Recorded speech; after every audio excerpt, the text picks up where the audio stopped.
नमस्कार। अक्सर ऐसा होता है ना हमारे साथ कि दिमाग में कोई बढ़िया एकदम नया आइडिया आता है। एक लगता है कि हाँ कुछ क्रिएटिव सूझ रहा है, पर जैसे ही लिखने बैठो या कुछ करने लगो मन में एक शक सा उठता है।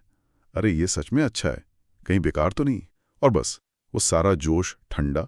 लेकिन सोचे क्या हो अगर इस हिचकिचाहट को हटाने का और अपने अंदर की क्रिएटिविटी को जगाने का एक सिंपल तरीका हो।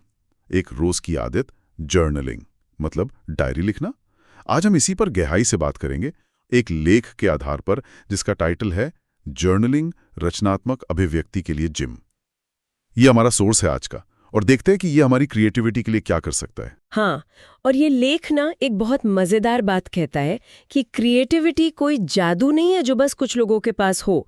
नहीं, ये बिल्कुल एक मसल की तरह है।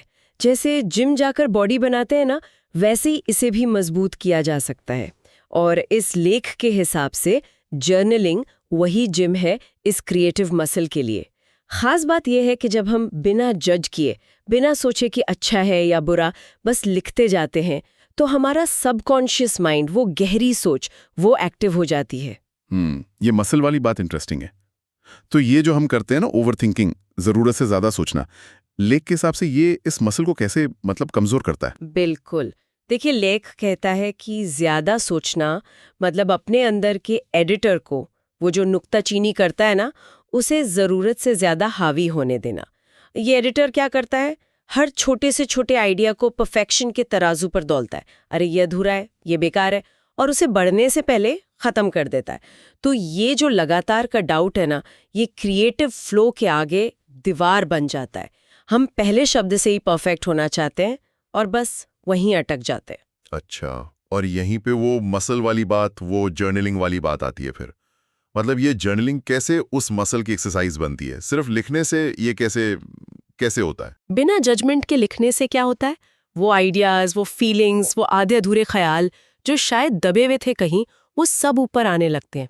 और लेख के मुताबिक यही रॉ मटेरियल, यही कच्चा माल ओरिजिनलिटी की जड़ है। आप असल में अपने दिमाग को फ्री होकर सोचने की ट्रेनिंग दे रहे होते हैं, बिना किसी दबाव के। लेख में एक आईने वाली मिसाल भी है, एक मिरर वाली। वो मुझे काफी अच्छी लगी।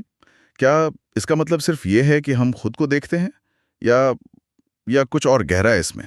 क्या सोच रहे हैं?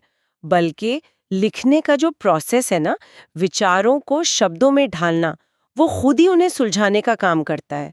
जैसे बिखरे हुए धुंधले से ख्याल होते हैं, जब आप उन्हें लिखते हैं तो वो ज्यादा साफ, ज्यादा समझने लायक बन जाते हैं। तो ये एक एक्टिव प्रोसेस है। आप सिर्फ देख नहीं रहे, आप अपने विचारों को शेप दे रहे हैं, ऑर्गेनाइज कर रहे हैं।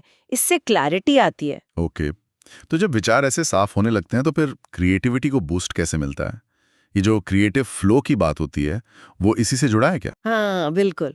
लेख इसी कनेक्शन को दिखाता है। जब मन में विचारों का वो जो घालमेल होता है, वो कम होता है, क्लैरिटी आती है, तो मन ज्यादा खुला, ज्यादा फ्लेक्सिबल महसूस करता है। और यही खुलापन क्रिएटिविटी के लिए जमीन तैयार करता है। जैसा सोर्स में लिखा है, एक विचार से दूसरा जुड़ता है, लिंक्स बनने लगते हैं। आप शायद एक चीज पर लिखना शुरू करें और अचानक आपका मन कहीं और चला जाए, किसी नई दिशा में, और धीरे धीरे आप उस फ्लो स्टेट में या जोन में पहुंच जाते हैं जहां आइडियाज बिना ज्यादा मेहनत के आने लगते हैं। ये सुनने में तो बहुत ही पावरफुल लग रहा है। तो क्या लेख कुछ प्रैक्टिकल टिप्स भी देता है इसे शुरू करने के लिए, खासकर उनके लिए जो शायद सोचें कि मेरे पास लिखने को है ही क्या? हाँ, बिल्कुल। और अच्छी बात यह है कि लेख इसे बहुत आसान बताता है। कोई फैंसी नोटबुक या महंगा पेन नहीं चाहिए, सिंपल कॉपी पेन काफी है। सुझाव ये है कि रोज बस 10 मिनट निकालिए। शुरू में सवाल सिर्फ इतना हो सकता है, मैं अभी क्या सोच रहा हूँ, क्या महसूस कर रहा हूँ, बस। लेख में कुछ शुरुआती सवाल प्रॉम्प्ट्स भी दिए हैं जो सोचने में मदद कर सकते हैं। जैसे एक तो ये कि आज किस चीज़ ने मुझे सबसे ज़्यादा इंस्पायर किया, ये पॉजिटिविटी पर फोकस करता है। दूसरा, मुझे किस चीज़ से डर लगता है और क्यों लगता है, ये थोड़ी गहरी भावनाओं को समझने में मदद करता है। और एक और मज़ेदार सवाल है, अगर मुझ पर कोई लिमिट ना होती, कोई रोक टोक नहीं, तो मैं क्या बनाती। ये कल्पना को पंख देता है।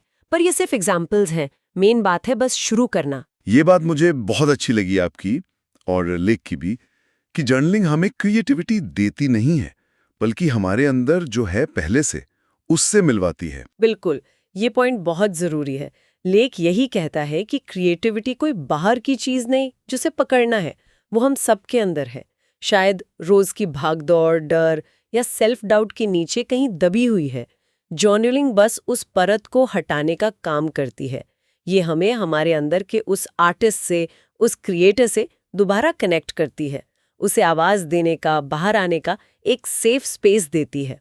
तो इस सारी बातचीत का निचोड़ ये है कि बस शुरुआत करें। जैसा लेख कहता है, एक नोटबुक खोलें और लिखना शुरू करें, इस प्रेशर के बिना कि हर लाइन परफेक्ट हो। क्योंकि क्रिएटिविटी परफेक्शन से नहीं आती है, वो तो एक्सप्रेशन से आती है, खुलकर कहने से। हाँ, और अंत में एक ख्याल जो लेख छोड़ जाता है सोचने के लिए, कि जर्नलिंग सिर्फ लिखने के बारे में नहीं है, ये ईमानदारी से लिखने के बारे में है। और ईमानदारी ही रचनात्मकता का जन्मस्थान है। ये सोचने वाली बात है कि जब हम बिना बनावट के पूरी सच्चाई से अपने ख्याल लिखते हैं, शायद वहीं से सबसे असली, सबसे पावरफुल क्रिएटिविटी निकलती है।